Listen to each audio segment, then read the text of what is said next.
Hey up, it's Farmer Phil here of Peahy Farms, and this morning I'm buzzing, and it's not just because we've had some rain already today and the sun's just come out, it's because I finally sorted myself out a ram, and this year that's been particularly tricky with this COVID situation, the movement restrictions in place. I had no idea how that would impact us, but thankfully the government have been clearer about what farmers can and can't do in the livestock movements as long as you follow certain protocols, and we were lucky enough to find somebody fairly close by with a pretty ideal ram, the type and species and conformation we wanted, who was willing to kind of work with us and within that protocol to get it. And so yesterday evening we brought him up and pulled him up here, and he's actually stood just behind us just there with a couple of mates just keeping him comfortable, and dropped him off. And so we're about to put him in with the mob. We'll take a look at that shortly.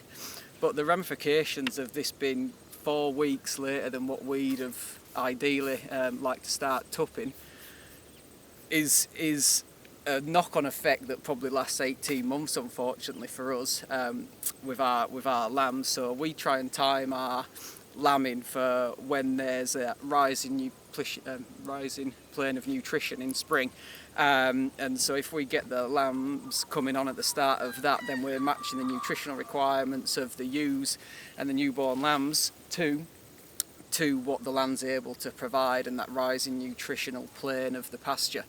Now we're going to be kind of at least 4 weeks into that growth period, which is not all bad, but because we're so dry here in Canterbury, that we really only get about 3 months of growth before it really starts to slow, and then generally can shut down over summer like we've just seen for at least 2 months, if not 3.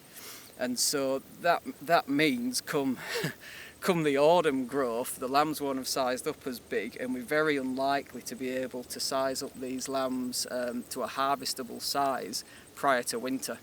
So that means then we have to carry more stock through winter. We'll probably have to carry less ewes next winter because of that, and then we won't be able to really sell as much product until, well, potentially next spring. So it's kind of interesting, like the comprehension of that we've not really considered before, but I guess that's why we're diversified, I guess, and so we're not reliant solely on the lamb, but that is kind of a key part of our business.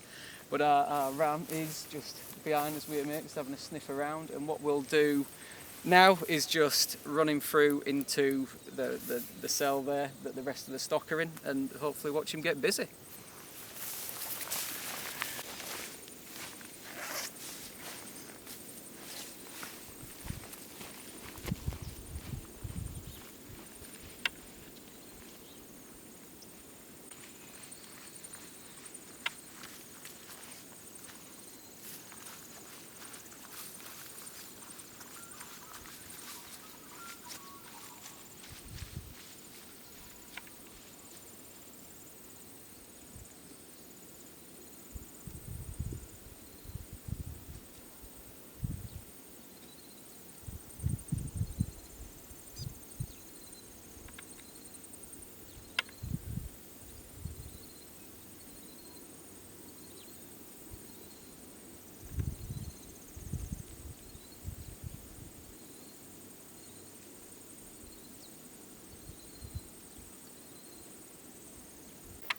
So he's already having a bit of a sniff. I think he's found a ewe that's wanting it.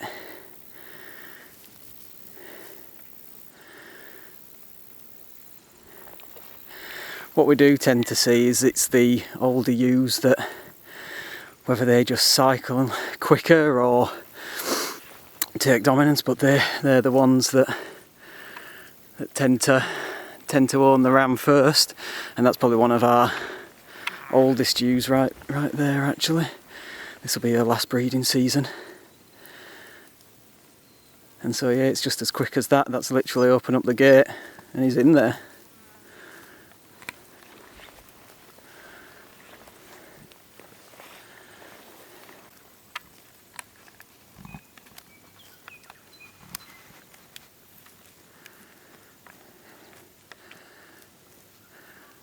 So it's funny, they kind of the rams make kind of grunting noise and get the tongue wagging, I guess, as the young lads do.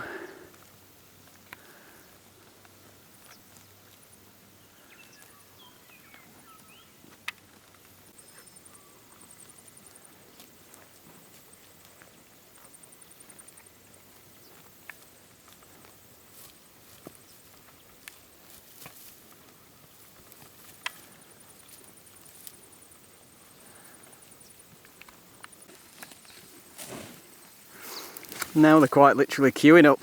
And there's a few ewes hanging around here, and even one of the heifers was having a sniff just before. You can clearly smell the testosterone. There you go. Good lad.